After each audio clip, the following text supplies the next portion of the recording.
The message came to Ethan on a quiet Thursday evening, right when he finally managed to put his daughter to sleep. As a single dad juggling 2 part-time jobs, parenting, and exhaustion that felt permanent, he didn't have the energy to bother with unknown numbers. But this message wasn't asking for money or offering a discount. It simply read, "Hi, my friend said you might want to talk to someone new. I hope this isn't weird." Ethan stared at the words. He hadn't asked anyone to set him up, he didn't even like the idea of dating again, but there was something gentle in the tone. Curious, he replied, "Who gave you my number?" "My cousin, Lily. She said you're a good guy." I'm Ava." He did know Lily. She worked at the grocery store he frequented, always smiling at his daughter, Mia, always asking if he was getting enough sleep. He sighed. Lily had probably decided he needed companionship. He should have been annoyed, but he wasn't. He typed back, "Nice to meet you, Ava." That was how it started. For the first time in years, Ethan found himself talking to someone who listened, who didn't rush, who didn't judge. Ava was soft-spoken, choosing her words carefully. She asked about Mia, about his dreams, about his favorite books. And she shared little pieces of herself, how she loved painting skies, how tea tasted better than coffee, how she preferred late-night conversations because people were more honest in the dark. But there was something she avoided. Her photos. Whenever he asked for one, she would change the subject. Or say her camera was broken. Or claim she didn't take good pictures. Ethan didn't push. Everyone had their insecurities. Still, something felt hidden. 2 weeks passed, then 3. They talked every night. He found himself smiling at his phone like a teenager, something he hadn't done since before Mia was born. Finally, Ava asked the question, "Would you like to meet?" Ethan froze. He wasn't sure he was ready. What if she didn't like him? What if she hated that he was a dad? But Ava added, "We don't have to stay long. Just coffee. I want to meet you, if you want to meet me."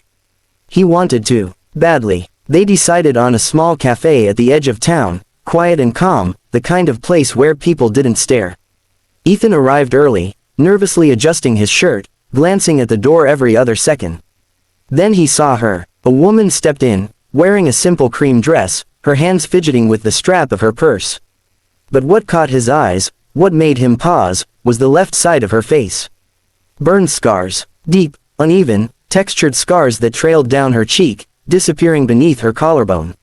The burns were old but unmistakable. Her right side was beautiful, gentle dark eyes, soft lips, but the other side was a roadmap of pain. She looked around nervously. No one else in the cafe seemed to be waiting. It had to be her. A knot tightened in Ethan's stomach, not out of disgust, but out of shock. And shame for being shocked. When her gaze met his, she froze. Fear flashed across her expression, like she expected him to get up and leave. Instead, he stood. "Ava," he asked carefully. She nodded. He offered a small smile. "Hi, it's really good to finally meet you." Her shoulders sagged in relief, but her eyes stayed guarded. She sat across from him, hands clasped tightly, her hair deliberately covering part of her face. Conversation was awkward at first, not because of her scars, but because she kept waiting for a reaction. Waiting for him to flinch. Waiting for the moment he pulled away. She couldn't relax. Ethan hated that someone had made her feel like that. Finally, he said gently, "You don't have to hide your face." "Not with me." Her breath caught. Slowly, hesitantly, she tucked her hair back. He didn't stare. He didn't pretend not to notice. He just smiled. The tension loosened a little. Ava spoke more freely. She laughed once, covering her mouth, cheeks turning pink. And despite the emotional weight she seemed to carry, she was warm. Intelligent, funny, thoughtful, but something felt off. Not about her scars, about the setup. When she excused herself to go to the restroom, Ethan's phone buzzed. It was a message from Lily. "You met Ava yet? Please be kind. She's been through a lot." He frowned and replied, "Why did you give her my number?" Lily responded quickly, "Because she deserves someone gentle. And you're a good man." He read the message twice. So he was tricked into meeting Ava. But he didn't feel angry. He felt protective. When Ava returned, she looked more anxious than before, as if she feared he had changed his mind while she was gone. "Ethan," she said quietly, "I know Lily probably didn't tell you everything before giving you my number. I told her not to. I didn't want pity. I wanted a chance. Just one person who might see me before seeing my face." He leaned forward. I see you, Ava. She bit her lip, eyes watering. She nodded but seemed to shrink again, like she couldn't believe him.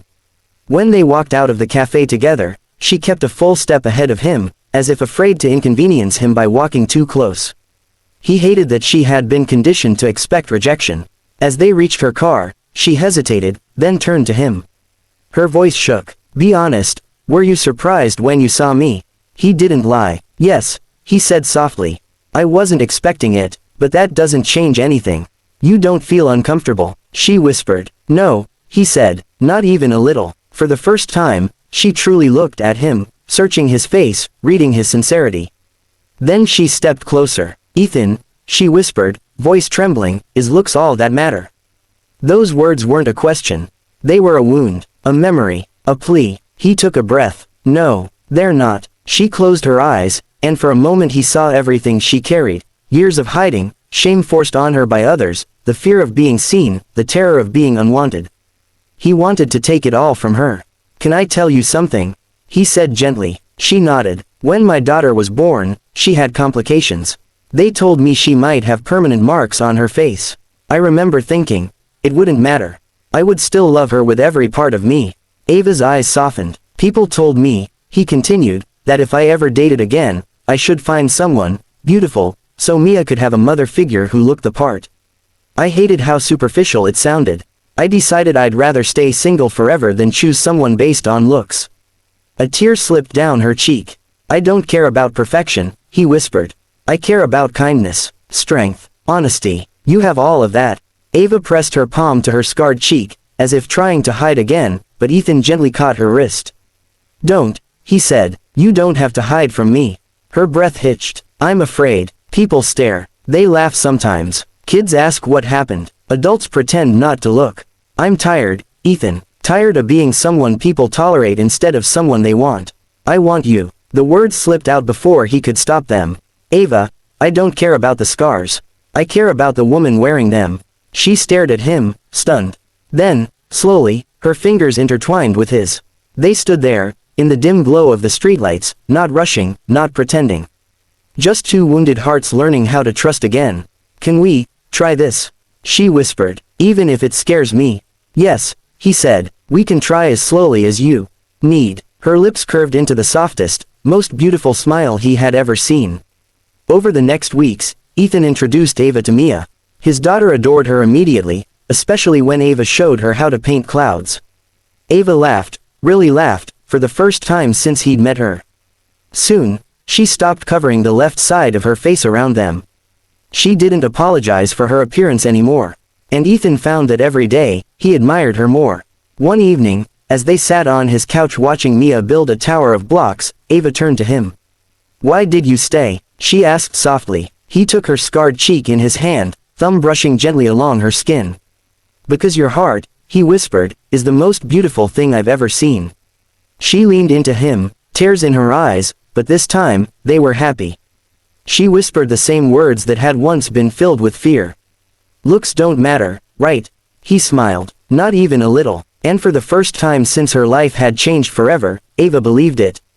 Truly believed it, because to the man holding her, the man who saw her not as broken but as brave, she wasn't a burn-scarred girl. She was simply Ava, and that was more than enough.